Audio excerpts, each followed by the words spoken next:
오늘도 하나님의 은혜가 함께 하시기를 주 이름으로 축원합니다. 하나님은 온 인류를 위해서 아들을 주셨고 성령을 주셨습니다.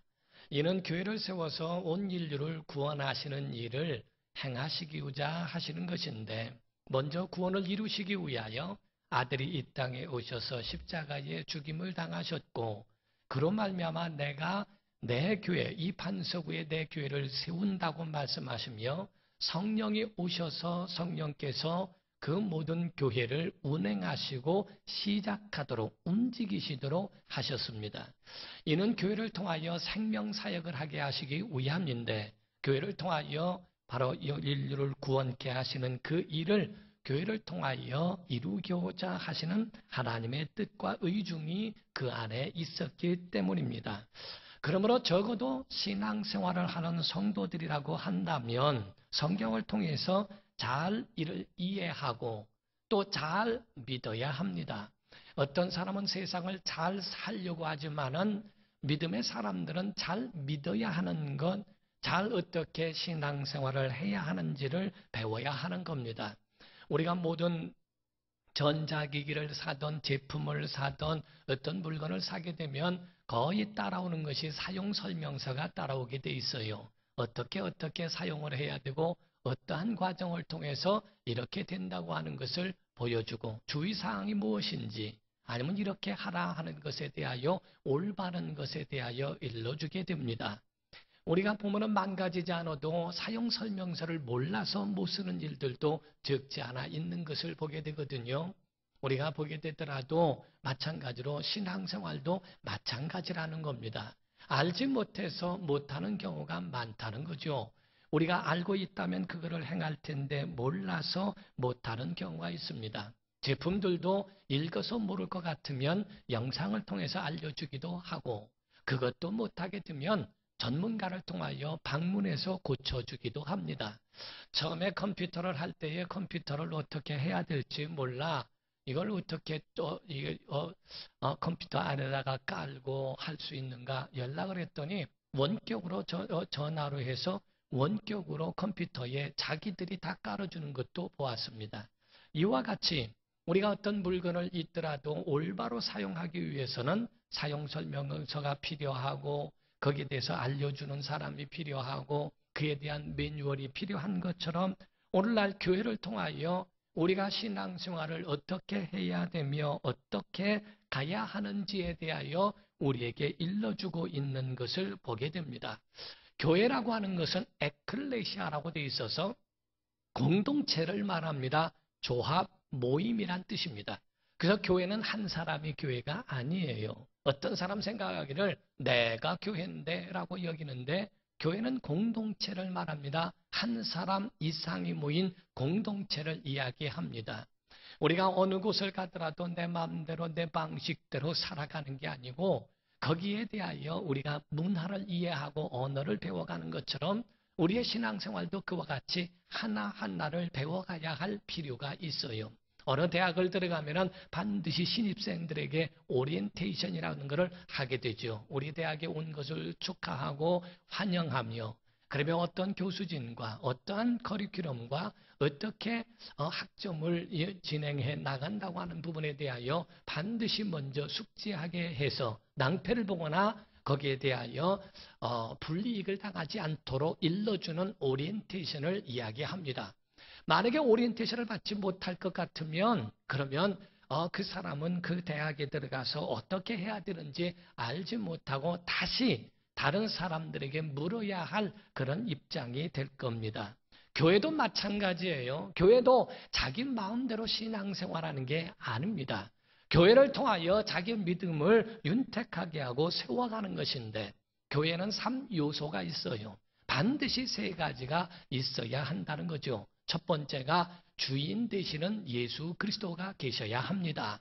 그래서 우리에게는 이와 같이 교회를 통하여 하나님께서 온전하게 만들어 가신다고 되어 있습니다. 에베소서 4장 11절과 12절을 보게 되면 어떤 사람은 사도로, 어떤 사람은 선지자로, 어떤 사람은 복음 전하는 자로, 어떤 사람은 목사와 교사를 삼으셨으니 이는 성도를 온전하게 하여, 봉사의 일을 하게 하며 그리스도의 몸 교회를 세우려 하심이라 라고 이렇게 말씀하신 거예요. 교회를 통하여 그리스도의 사람, 그리스도의 온전한 몸을 세워갈 수 있도록 그렇게 만들어 그 성전을 온전하게 만드는 것이라고 이야기를 합니다. 그래서 교회에 세워진 세 가지가 뭡니까? 주인이신 예수 그리스도. 교회는 예수의 이름으로 모여져야 합니다. 우리가 몇 년 전에는 아주 유명한 노래가 우리 한국에서 히트를 치면서 전 세계적으로 불려졌어요. 광장에 나와서 그 노래를 부르면서 막 함께 선전적인데도 불구하고 사람들은 그러한 모임이나 이런 것에서 그 노래를 거침없이 불러댑니다. 그러나 그렇게 많이 모였고 그렇게 많은 군중들이 운집해 있다 할지라도 교회라고 하지 않는 이유는 뭡니까? 예수 이름으로 모이지 않았기 때문에 그렇습니다. 목장과 교회는 작아도 왜 교회라고 합니까? 예수 이름으로 모여서 그렇습니다. 그래서 마태복음 18장을 보시게 되면 19절 20절에 진실로 다시 너희에게 이르노니 너희 중에 두 사람이 땅에서 합심하여 무엇이든지 구하면 하늘에 계신 내 아버지께서 그들을 위하여 이루게 하시리라. 20절입니다. 두세 사람이 내 이름으로 모인 곳에는 나도 그들 중에 있느니라. 이래. 예수 그리스도께서 자기 이름으로 예수 이름으로 모였다면 그들 중에 나도 있다라고 말씀을 하셨어요. 아무리 많은 사람이 모여도 교회가 될 수 없는 것은 예수 이름으로 모이지 않았기 때문에, 그러나 개척교회라도 교회가 될 수 있는 것은 예수 이름으로 모였기 때문입니다. 두 번째로는 교회에는 반드시 이끄는, 인도하는 목사가 있어야 한다는 겁니다. 어떤 사람들, 이단자들은요, 인도하는 목자에 대하여 그 목사를 부인합니다. 우리 한국이란 나라는요, 정말 좀 특이합니다. 이단들이 너무나 왕성하기 때문에 미국이나 이런 데서는 교단을 그렇게 중요하게 여기지 않습니다. 그러나 한국에는 교단을 이야기해야 하는 것은 자기들의 분명한 색깔을 말하는 게 아니고 그것을 아예 교회라고 하는 이름을 그 속에 넣어 은폐시켰기 때문에 오늘날 누가 예수를 믿는다, 교회를 다닌다 하더라도 다 믿지 못할 것은 그에 대하여 정체성을 물어보아야 합니다. 그래서 예수를 믿는다 하면 교회 다니십니까? 교회를 다닌다? 어떤 교회를 다니십니까? 어느 교단입니까? 교단이 무슨 구원을 합니까? 맞습니다. 교단이 구원을 주는 건 아닙니다. 그러나 그 사람의 정체성을 위해서는 교단은 중요합니다. 교단이 구원합니까? 라고 하는 사람으로서 자기 교회와 교단을 은폐하는 것은 문제가 있습니다. 떳떳하면 어느 정도 이야기할 수 있어요. 교단, 어느 교단입니다. 그럼 어느 교회를 다니십니까? 어느 교회를 다닙니다. 그러면 담임 목사님은 누구신가요? 함께 그에게 대하여 이야기하고 나눈다고 하는 것은 너무나 중요한 것이 되어버렸습니다. 아무나 교회라고 해서 다 받아줄 수가 없고 아무나 교회라고 해서 다 그들을 영접할 수 없는 것은 이단들이 교회라는 이름을 통하여 들어오기 때문에 그렇습니다. 그래서 그 가운데 인도하는 목자가 어느 정체성을 가지고 있느냐, 장로교의 정체성이냐, 감리교의 정체성이냐, 순복음이냐, 어디냐 하는 그 정체성에 대하여 보게 되면 바로 그 성향이 그 교회에도 딱 나타나 있기 때문에 그것을 알 필요는 있는 거예요. 이와 같이 목자라고 하는 것은 누가 했는가? 어떤 사람, 예수 외에, 교회 외에 밖에서 바라보는 사람들은 이야기하기를 목사는 돈벌이 하기 위해서 교회의 목사를 세운 것이고 목사처럼 그렇게 행복하고 한 사람이 없다. 잘못된 사람입니다. 잘못 이해하고 있는 사람들이 많습니다. 행복한 건 맞지만 그러나 목회자라고 해서 다 아주 행복하고 모든 것이 힘들지 않은 것이 없는 그런 아주 편안한 것이 목회는 아닙니다.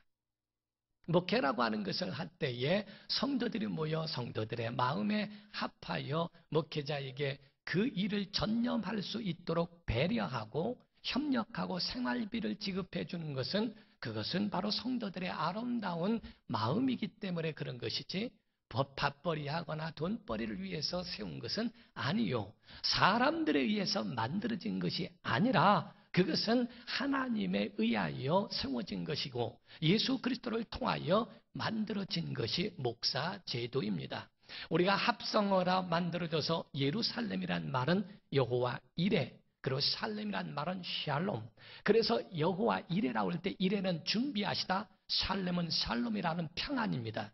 예루살렘이란 말은 준비하신 하나님의 평안이 준비된 곳이라고 하는 뜻으로 예루살렘이라는 이름과 같이 목사라고 하는 이름도 목자는 칠목자를 씁니다. 요한복음 21장 15절 17절까지 보면은 요한의 아들 시몬아 내가 나를 사랑하는 자 세 번 물으시고 그에 대하여 사랑한다고 대답한 제자에게 내 양을 먹이고 쳐라라고 하므로 칠목자를 씁니다. 그리고 사자라고 하는 것은 마태복음 28장 19절에 너희는 모든 민족으로 제자를 삼아 너희가 가르쳐 지키게 하라고 20절까지 말씀을 합니다. 이와 같이 목사 제도를 두신 것은 예수 그리스도께서 바로 제자들에게 양육하는, 영혼을 양육하는 일을 위임받았기 때문에 그 일을 하는 거예요. 그러므로 인도하는 목회자가 있어야 하고, 그리고 세 번째로 함께하는 성도가 있을 때 이 3요소가 같이 어우러질 때에 교회가 될 수 있는 겁니다. 그래서 성경에 우리에게 말씀하고 있는 이 예수 그리스도, 정말 그분을 구주로 믿는가? 여러분, 하나님을 아버지로 모시고, 아멘? 예수를 구주로 믿는 것이 교회입니다. 하나님을 아버지로 모시고 예수 그리스도를 구주로 믿는 사람들이 모인 곳을 가르쳐 교회라고 하는 겁니다. 그들에게 오리엔테이션을 하기 위해서, 그래서 생명으로 인도받는 삶이라고 하는, 우리 교회에서는 그런 신앙의 기본적인 믿음의 오리엔테이션, 신앙의 기본을 가르쳐 주기도 하는 겁니다. 그래서 여러분이 어떻게 신앙생활을 해야 하는지, 어떻게 살아가야 하는지, 어떤 믿음의 마인드를 가져야 하는지 성경에 입각해서 그들에게 알려주고 신앙생활의 모범을 보여주는 것, 이것이 바로 교회 안에서도 필요한 거거든요. 그러나 어쨌든 간에 제가 목회하면서 신앙생활하면서 깨닫고 이해한 것도 깨달아야 하고 이해해야 되는 것을 오늘 여러분들에게 전하고자 합니다. 우리 모든 사람에게는 각각 재능에 대하여서도 다양성이라는 것이 있는 것처럼 교회 안에서도 신앙생활의 다양성도 인정하라는 거예요. 은사도 각각이라는 겁니다. 은사도 하나가 모두 다 똑같은 게 아니고 은사도 각각 9가지 은사를 고린도전서 오늘 본문 말씀에 9가지 은사에 대하여 이야기하고 있죠. 이와 같이 우리에게는 다양성이라는 것이 있기 때문에 어떤 것이 부럽다 할지라도 그에 대하여 박수해 줘야지, 그 부분을 시기하거나 질투하거나 미워해서는 안 된다는 거죠. 우리가 공산주의라고 하는 것에 대하여 어떤 사람에게, 거기에 대하여 심취되어 있는 사람에게 딱히 그에 대해서 설명해 달라, 자기도 딱히 설명할 것이 없다고 하는 이야기를 듣습니다. 그리고 설명을 하려고 해도 거기에 대해서 그것은 결론적으로는 취지는 좋지만 실현적으로는 불가능하다고 이야기를 합니다. 저는 그 공산주의에 대한 그 어떤 영화를 보면서 그 가운데 그들이 구호를 외치는 소리를 들었는데, 부자의 것을 빼앗아 가난한 자에게 준다고 하는 마음을 갖고 이야기를 합니다. 부자의 것을 빼앗아 가난한 자에게 나눈다. 그래서 옛날에 공산주의에서는 캄보디아 같은 데서는 안경을 껴도 다 죽였습니다. 왜냐하면 배울 필요가 없다는 거예요. 그에 대해서 많이 가진 자는 보르주아 사상이 있기 때문에 그들은 숙청 대상이 되었고, 배운 사람, 이런 사람은 선동하기 때문에 그들을 다 죽여버렸고, 종교는 하편이기 때문에 목회자는 다 죽여버렸던 그러한 역사도 있습니다. 만약에 우리가, 여러분들이 이와 같이 다 획일적이고 다 통일적이고 똑같다고 한다면 어떻게 될까? 부자가 비정상이고 또한 가난한 자가 정상이며, 부자는 비난받아야 하고 미움을 받아야 한다면 어느 누구가 부자가 될까? 그에 대하여 어디에 목표를 세우고 어디에 눈높이를 세워야 하는가를 봐야 합니다. 자기들이 어떻게 그것을 설명할 수도 없으며 어떻게 그거를 해나갈지도 모르는 부분에 대하여 우리 성경은 뭐라고 이야기하고 있는가? 성경은 반대로 이야기하고 있어요. 성경에 대해서 보면은 마태복음 25장 29절에는 말씀하시기를 무릇 있는 자는 받아 풍족하고 없는 자는 그 있는 것까지 빼앗긴다. 아니 우리가 반대로 말하면 있는 자는 빼앗아 없는 자에게 줘야 한다고 해야 되지 않습니까? 그런데 주님 말씀하시기를 있는 자는 받아 풍족하게 되고 없는 자는 있는 것도 빼앗긴다. 이 말씀이 무엇일까? 감사하면 감사합니다 하면 감사할 일을 하나님이 더 주시지만, 그러나 감사할 것도 그렇게 널려 있는데 그 감사할 것에 대하여 감사하지 않으면 감사할 조건도 거두시겠다는 거예요. 우리가 행복이라고 하는 것을 세입크로바라고 그러고 행운을 네입크로바라고 그럽니다. 그런데 행운이라고 하는 네입크로바만 바라보고 행운만 찾아가는 잘못된 사람들이 얼마나 많은가. 세입크로바가처럼 행복이라고 하는 것은 그 지천에 널려 있는데도 거기에 만족할 줄 모르고 행운만 따라가며 불행하다고 느끼는 사람들이 얼마나 많으냐 이 말입니다. 우리에게는 행복이라고 하는 것이 널려 있어요. 감사하면 감사할 일들이 나오게 돼 있고요. 기뻐하면 하나님이 기쁨을 주시게 되어 있습니다. 우리에게 작은 것에 감사하면 큰 것도 주시고 더 어마어마한 것도 하나님이 우리에게 주실 텐데 거기에 대하여 우리가 잊어버리고 그거를 간과하는 일들이 너무나 많다는 거죠.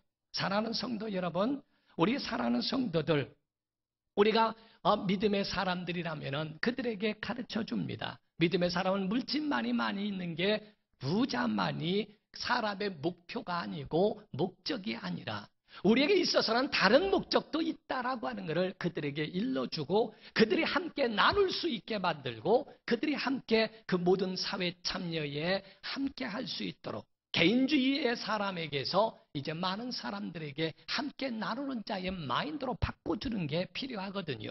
예수께서는 오리를 가자는 자에게 십리를 가주며 겉옷을 달라는 자에게 속옷까지 주라고 하는 부분에 대하여 이야기하십니다. 뭔가 나눔이라고 하는 거죠. 이와 같이 우리가 내 것만이 아니라 나눔이라는 것. 그래서 성경에 말씀하기를 물질이 끝이 아니다. 명예가 존경을 받아야 한다. 선생님이라고 다 존경하지는 않습니다. 선생님이 존경을 받을 때 스승이라고 합니다. 부모라고 다 존경을 하지 않습니다. 부모가 정말 희생이 있을 때에 그의 모든 삶을 다 두고, 물론 부모이기 때문에 사랑하고 존중하나 심령으로부터 진짜 존경하는 부모도 있죠. 자녀들도 있죠. 이와 같이 바로 존경받는 자까지 승화될 수 있도록 말하는 겁니다. 성경은 말씀하기를 잠언서 22장 1절에 말씀합니다. 말은 재물보다 명예를 택할 것이요 은이나 금보다 은총을 더욱 택할 것이니라. 우리에게서는 많은 재물을 얻는 것도 중요하나 그것을 위하여 자기만 위하여 살다가 자기만 위하여 살고 죽은 사람, 아무것도 일어나지 않은 사람과 자기를 희생하며 나누며 많은 사람들을 위해 그들에게 섬기다가 정말 간 존경을 받는 명예의 사람이 있는가에 대하여 성경은 이야기합니다. 사랑하는 성도 여러분, 어쨌든 보면요 정말 잘하는 사람 있습니다. 축구 잘하는 사람이 있고요, 야구 잘하는 사람이 있고요, 골프 잘하는 사람이 있고요. 정말 잘하는 사람들은 굉장히 다양하게 많습니다. 그런데 나만 잘하고 그건 필요 없어서 다 죽여버리고 다 없애버린다면 어떻게 되겠어요?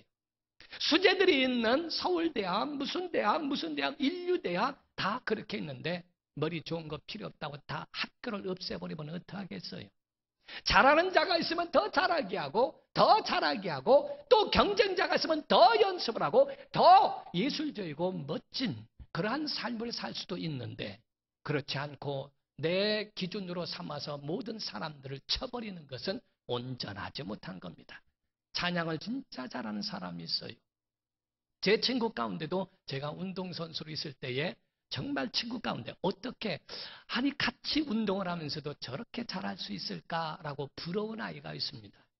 체력도 따라주고 기술도 따라주고 어떻게 저렇게 잘할까라고 하는 그러한 부러운 친구들이 있습니다. 미워할 게 아니고 그를 박수해주고 더 잘할 수 있도록 만들어주는 것이 얼마나 중요할까.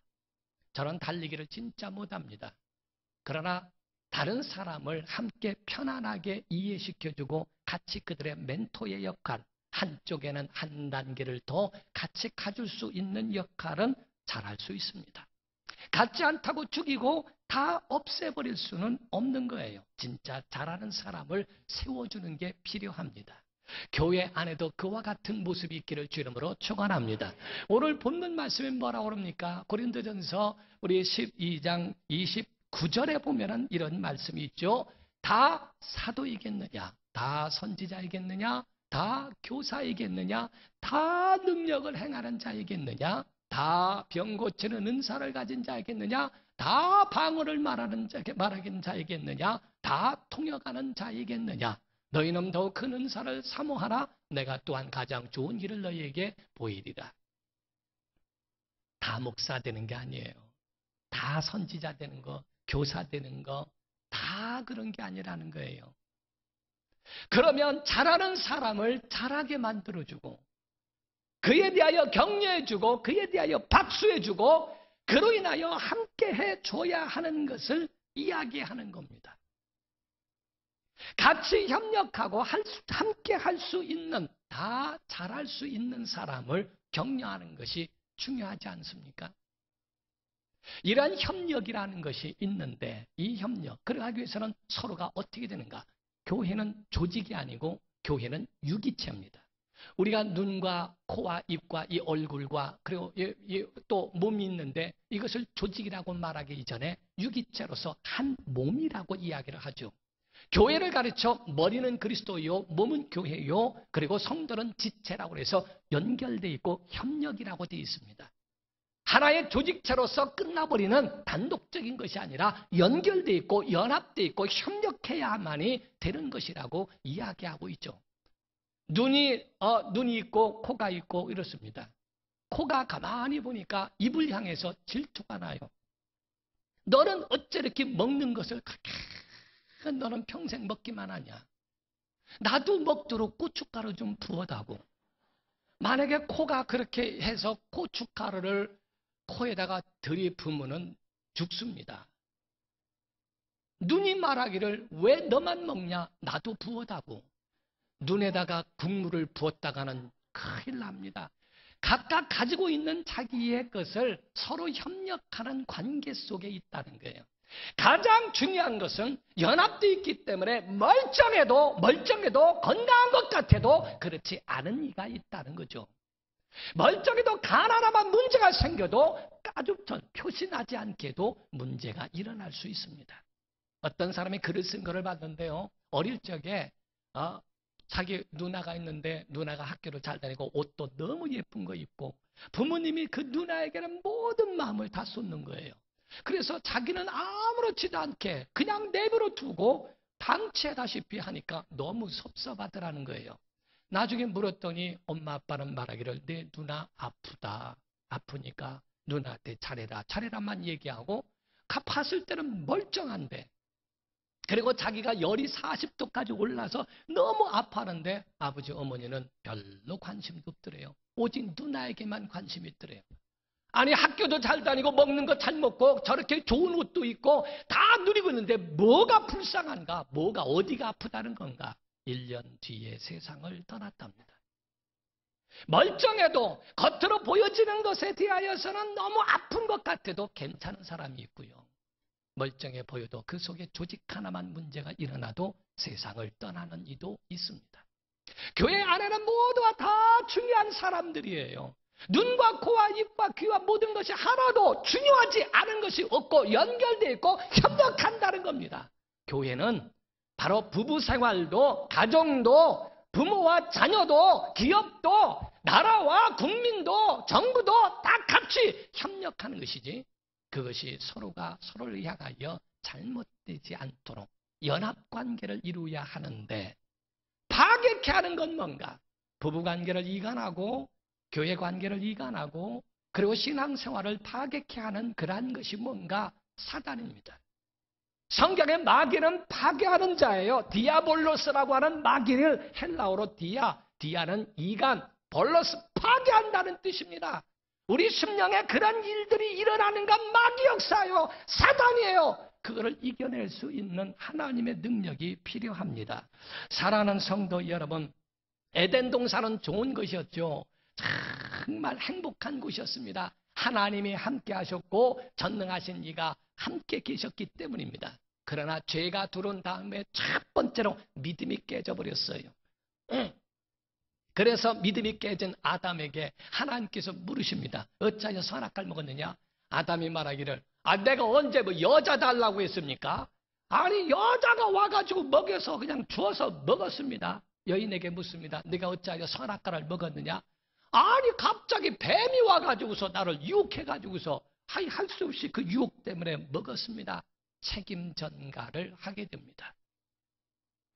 우리가 보면 사람들이 하나님 원망합니다. 하나님 왜 나를 이렇게 만들었습니까? 하나님 왜 나를 이 지경으로 하십니까? 왜 이렇습니까? 하나님께 대포 쏘고 하나님께 원망합니다. 결단코 하나님이 원하지 않습니다. 만약에 원망할 것 같으면요, 하나님 원망하건 어느 누구도 원망의 대상이 아닌 사람들은 하나도 없습니다. 왜 지구를 이렇게 만드셨습니까? 왜 사람들을 저렇게 살인자는 왜 돕고 왜 이런 식으로 왜 합니까? 하나님 뭐 하는 겁니까? 하나님에 대하여 원망할 게 아니라는 거죠. 파괴케 하는 것에 대하여 바로 에덴 동산에 하나님의 뜻은 그게 아니요. 그런데 에덴 동산에 뱀이 들어오고 마귀가 접근하면서 파괴가 일어나기 시작합니다. 불평하기 시작합니다. 눈이 밝아져서 아주 똑똑한데, 그런데 그에 대해서는 미움도 그 가운데 시기와 이런 것이 그 속에 불행하게 만들어 놓는다는 거죠. 요한계시록에 보면 13장 6절에 보면은 말하기를 짐승은 용의 마귀의 조종을 받는 자입니다. 입을 벌려 하나님을 향하여 비방하되 그의 이름과 그의 장막 곧 하늘에 사는 자들을 비방하더라. 그에 대해서는 모든 삶이 비방이 있고 그 삶이 원망합니다. 자, 그거를 누가 힘을 주는가?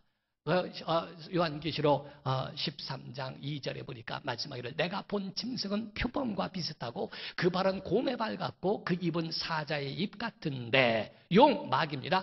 용이 자기의 능력과 보좌와 큰 권세를 그에게 주었더라. 힘을 주고 보좌를 주고 권세를 주고 모든 능력을 총동원해서 짐승에게 비방하게 하고 모든 것들을 다 그렇게 파괴케 하는 그 능력을 용이 줬다는 거예요. 그 뒤에 배우는 마귀라고 하는 것을 이야기합니다.